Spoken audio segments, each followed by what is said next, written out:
Hegde mega fertility camp మా యొక్క అన్ని బ్రాంచుల్లో అపాయింట్మెంట్స్ కొరకు సంప్రదించండి 8880747474. నమస్తే, welcome back to IT media. నేను మీ ఝాన్సీ. ఆస్తమా ఈ విషయం గురించి ఆస్తమా ఈ విషయం గురించి మాట్లాడాలి అంటే ఇప్పుడు ఉన్న అంటే లైక్ మనకి యూట్యూబ్లో కానీ గూగుల్ సెర్చ్లో కానీ ఏదన్నా మనకి కొంచెం డిస్కంఫర్ట్ ఉన్న సెర్చ్ చేయడం, ఓకే నాకు ఆస్తమా అని ఫిక్స్ అయిపోతూ ఉంటారనమాట. నిజంగా ఆస్తమా లక్షణాలు ఎలా ఉంటాయి, దాన్ని మనం ఎలా ట్రీట్ చేయాలి, ఒకవేళ మీకు ఏదైనా డౌట్ వస్తే దాన్ని ఎలా కన్ఫర్మ్ చేసుకోవాలి, ముందు ట్రీట్మెంట్ కానీ ఇదంతా ఎలా ఉండాలో తెలుసుకుందాం. ఈరోజు మనతో ఉన్నారు ఫిడికస్ హోమియోపతి హాస్పిటల్ నుంచి డాక్టర్ భరద్వాజ్ గారు. నమస్తే సార్. నమస్తే అండి. నిజంగా ఇన్ఫర్మేషన్ ఉండడం అనేది అది ఒక వరం, కానీ ఎవ్వరు కూడా దాన్ని కరెక్ట్గా యూజ్ చేసుకోవట్లేదు. చిన్న చిన్న ఇష్యూస్కి గూగుల్ సెర్చ్లు చేసేసి పెద్ద లిస్ట్ వస్తుంది, ఏవైనా ఒక 2 సిమ్టమ్స్ యాప్ట్ అయితే అమ్మో నాకు ఉంది అనే ఫిక్స్ అయిపోతూ ఉంటారు. ఆస్తమా విషయానికి వస్తే ఆఫ్టర్ కరోనా తర్వాత అందరికీ సమ్ ఇష్యూస్ అయితే వచ్చాయి, బ్రీతింగ్ ఇష్యూస్ కానీ లంగ్స్లో సమ్ ప్రాబ్లమ్స్ కానీ. నిజంగా ఇది ఆస్తమా అని మనం కన్ఫర్మ్ చేసుకోవాలంటే ఎలాంటి టెస్ట్లు ఉంటాయి, అసలు సిమ్టమ్స్ ఏముంటాయి సార్? సో ఏదన్నా ఈజీ డయాగ్నోసిస్ ఉంది మనకు, ఏం టెస్టులు లేకుండా అంటే ఆస్తమానే అండి. సో ఆస్తమాలో మెయిన్ సిమ్టమ్ ఏముంటుందంటే వీజ్ అంటాం అనమాట. వీజ్ అంటే ఏంటంటే పిల్లి కూతలు. సో ఎవరన్నా పర్సన్ పిల్లి కూతలు వస్తున్నాయి అంటే ఆల్మోస్ట్ ఆల్ వాళ్ళకి ఆస్తమానే ఉండొచ్చు. సో దాంట్లో కూడా ఎపిసోడిక్ అనమాట. సో కంటిన్యూస్గా ఉండదు. మేబీ రాత్రిపూట రావచ్చు, లేకపోతే పగలపూట రావచ్చు, వింటర్ సీజన్లో ఎక్కువ రావచ్చు, రైనీ సీజన్లో ఎక్కువ రావచ్చు. కొంతమంది కోస్ట్కి దగ్గర సీ కోస్ట్కి దగ్గర ఉంటారనమాట, వాళ్ళల్లో ఎక్కువ రావచ్చు. సో సీజనల్గా ఎపిసోడిక్గా మనకు వీజ్ వస్తే ఏంటంటే అది మోస్ట్లీ ఆస్తమానే ఉండొచ్చు. సో దీంతోపాటు వేరే సిమ్టమ్స్ కూడా ఉంటాయన్నమాట.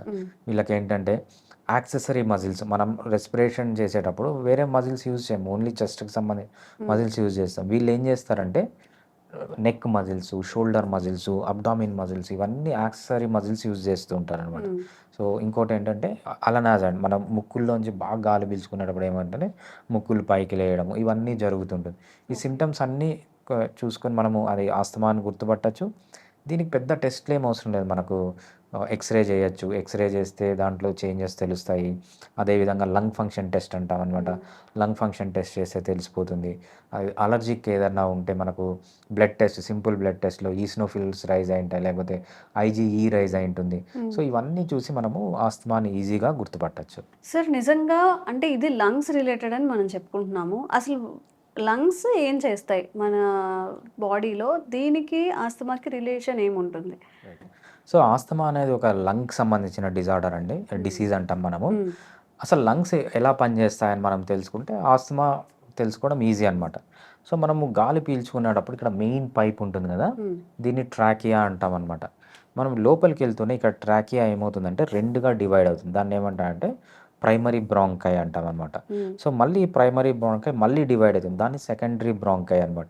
ఈ సెకండరీ బ్రాంకై మళ్ళీ డివైడ్ అవుతుంది, దాన్ని టర్షరీ బ్రాంకై అనమాట. So tertiary bronchi are segmental bronchi అంట అనమాట. ఎక్కువ ఈ ట్రాకియాలో కానీ ప్రైమరీ బ్రాంకైలో కానీ సెకండరీ బ్రాంకైలో కానీ టర్షరీ బ్రాంకైలో వచ్చే ప్రాబ్లమ్నే మనం ఆస్తమా అంటాం. సో మనకు ఒక చెట్టు ఉంది, చెట్టు నుంచి మెయిన్గా 2 కొమ్మలు వస్తాయి. సో దాన్ని బ్రాంకై, ప్రైమరీ బ్రాంకై అనుకోండి. ఆ కొమ్మల నుంచి మళ్ళీ కొమ్మలు వస్తాయి, దాన్ని సెకండరీ బ్రాంకై అనుకోండి. ఆ సెకండరీ బ్రాంకై నుంచి మళ్ళీ కొమ్మలు వస్తాయి, దాన్ని టర్షరీ. ఇది ఒక ట్రీ లాగా ఉంటుంది అనమాట. ఈ ట్రీలో ఏదైతే మనకు మొదలు ఉంటుందో ట్రాకియా, దాని నుంచి వచ్చే మెయిన్ బ్రాంచెస్ ప్రైమరీ బ్రాంకై, దాని నుంచి వచ్చే సెకండరీ బ్రాంకై, దాని నుంచి వచ్చే టర్షరీ బ్రాంకై లేదంటే సెగ్మెంటల్ బ్రాంకైలో వచ్చే ప్రాబ్లమ్నే మనము ఆస్తమా అంటాం అనమాట. సో ఈ బ్రాంకై ఇంత స్ట్రక్చర్ ఎందుకు ఉంటుంది మనకి హ్యూమన్ బీయింగ్ అంటే, మనం తీసుకున్న గాలి మన ఆక్సిజన్, మన గాల్లో ఆక్సిజన్ ఉంటుంది. ఆక్సిజన్ మొత్తం బ్లడ్లోకి వెళ్ళాలి. బ్లడ్లోకి వెళ్ళిన ఆక్సిజన్ బ్లడ్ నుంచి మళ్ళీ టిష్యూస్కి రావాలి. టిష్యూస్లో ఆక్సిజన్ యూజ్ చేసుకొని కార్బన్ డైఆక్సైడ్ రిలీజ్ చేస్తుంది. ఆ కార్బన్ డైఆక్సైడ్ మళ్ళీ ఈ లంగ్స్ నుంచి మనకు బయటికి వెళ్ళిపోవాలన్నమాట. ఇంత పని ఉంటుంది కాబట్టి అది బాగా డివైడ్ అయిపోయి బాగా ఓపెన్గా ఉండాలన్నమాట. ఎప్పుడు చూసుకోండి మనకు గాలి బాగా ఫ్రీగా లోపలికి పోయి బయటికి రావాలి అనమాట. సో ఇంత పని చేస్తుంది కాబట్టి ఇంత స్ట్రక్చర్ మనకు లంగ్స్లో డెవలప్ అయి ఉంటుంది. ఓకే. అండ్ ఇప్పుడు దీనికి ట్రీట్మెంట్ తీసుకున్నప్పుడు ఏమైనా సైడ్ ఎఫెక్ట్స్ వచ్చే అవకాశం ఉంటుందా? మన హోమియోపతిలో ఎలాంటి మెడిసిన్ ఉంది? రైట్. చాలామంది ఏం చేస్తారంటే ఈ ఆస్తమా అనేది చిన్నపిల్లల్లో ఎక్కువగా వస్తుందన్నమాట. చిన్నపిల్లల్లో ఎక్కువగా వస్తే వీళ్ళు చాలామంది తల్లిదండ్రులు అనుకునేది ఏంటంటే ఈ నిబ్లైజర్స్ ఇవన్నీ పెట్టడం లేకపోతే ఇంకేవో ట్రీట్మెంట్స్ చేస్తూ ఉంటారు పిల్లల విషయానికి వస్తే. సో నెబులైజర్స్ పెట్టడము, నెబులైజర్స్‌లో మళ్ళీ స్టెరాయిడ్స్ ఉంటాయి. వీళ్ళు ఏమనుకుంటారంటే ఆస్తమాకు మాకు ఇంకా పర్మనెంట్ సొల్యూషన్ లేదు. జీవితాంతం ఆస్తమాకు మెడిసిన్స్ వాడాల్సిందే. మనకి ఆస్తమా మూవీస్ లో కూడా అలానే చూపిస్తుంటారు. పెద్ద 60 ఇయర్స్ ఏజ్ వరకు కూడా చిన్నప్పటి నుంచి పెద్ద వరకు అని అదొకటి పెట్టుకొని ఇన్హేలర్స్ అని వాడుతూ ఉంటారు. ఓకే. ఇన్హేలర్స్ వాడడమే కాదు, ఆ ఇన్హేలర్స్ దొరకకపోతే చచ్చిపోతారని కూడా చూపిస్తారు. చూపిస్తారు. అవును. సో అలా ఉండదండి అది. సో ఇదేంటంటే ఒక దీర్ఘకాలిక రోగం. వాళ్ళు ఏంటంటే ఇంకా వాళ్ళు డిసైడ్ అయిపోతారనమాట. దీనికి పర్మనెంట్ క్యూర్ అనేది లేదు. మా పిల్లవాడు ఇంకా జీవితాంతం మెడిసిన్స్ వాడాల్సిందే. వాడడమే కాదు, ఆస్తమా సిమ్టమ్స్‌తో పాటు ఇప్పుడు ఏదైతే స్టెరాయిడ్స్ వాడతారు, లేకపోతే యాంటీబయాటిక్స్ వాడతారు, యాంటీ హిస్టమైన్స్ వాడతారు. అవి ఇంకా డేంజరస్ అనమాట. నిద్రను దెబ్బతీస్తాయి. ఆహ్, ఆహ్, ఇది మన స్టెరాయిడ్స్ ఇమ్యూనిటీని తగ్గిస్తాయి. యాంటీబయాటిక్స్‌కి చాలా సైడ్ ఎఫెక్ట్స్ ఉంటాయి. ఇవన్నీ ఈ ఆస్తమా ప్రాబ్లమ్స్‌తో కూడా ఇవన్నీ మేము సఫర్ కావాల్సిందే అనుకుంటుంటారు. మెయిన్‌గా ఇక్కడ జరిగేదేంటంటే పిల్లలు ఎదిగేటప్పుడు వాళ్ళకి సెకండరీ సెక్షువల్ క్యారెక్టర్స్ వస్తాయి. అబ్బాయిలంటే మీసాలు రావడము, షోల్డర్స్ బ్రాడ్ కావడము, గొంతు చేంజ్ ఇవన్నీ దెబ్బతింటాయన్నమాట. అదేవిధంగా ఆడవాళ్ళలో బ్రెస్ట్ డెవలప్‌మెంటు, లో హిప్ టు వేస్ట్ రేషియో కావడము, మెన్స్ట్రువల్ ఇర్రెగ్యులారిటీస్ ఇవన్నీ డెవలప్ అయితే అసలు ప్యూబర్టీనే సరిగ్గా ఉండదన్నమాట. సో అందుకు పేరెంట్స్ చాలా డిప్రెషన్‌లో ఉంటారు. బట్ ఇటువంటి పేరెంట్స్‌కి ఏంటి అంటే హోమియోపతిలో మనం ఆస్తమాని ఆల్మోస్ట్ 60% ఆస్తమా కేసెస్‌ని మనం కంప్లీట్‌గా క్యూర్ చేసుకోవచ్చు.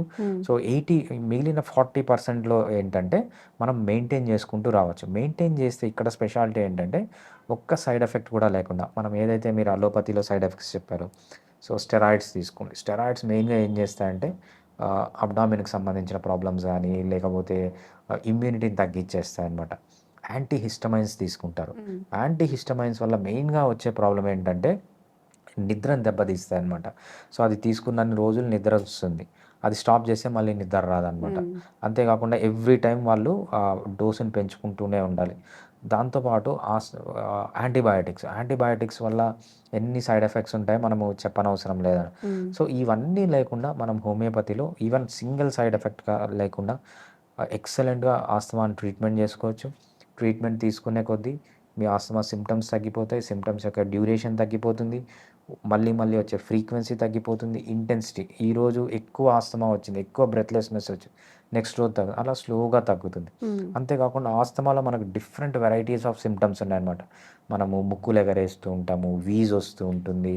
అదేవిధంగా మనము స్టెర్నోక్లిడోమాస్టాయిడ్ మజిల్స్ అంటాం అనమాట. అబ్డామిన్ స్లోగా ఒక్కొక్క సిమ్టము నంబర్ ఆఫ్ సిమ్టమ్స్ కూడా స్లోగా తగ్గించుకొని వచ్చి 60% ఆఫ్ ది పీపుల్‌లో మనము కంప్లీట్‌గా ఆస్తమాని క్యూర్ చేయొచ్చు.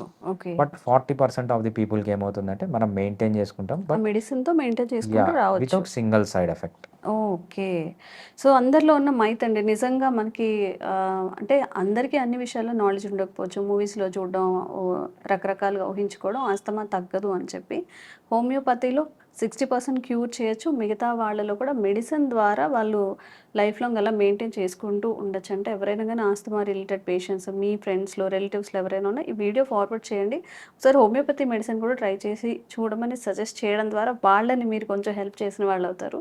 Thank you sir. థ్యాంక్స్ అండి. Sir, one life lesson what medicine has taught you. Whatever you can do without expecting.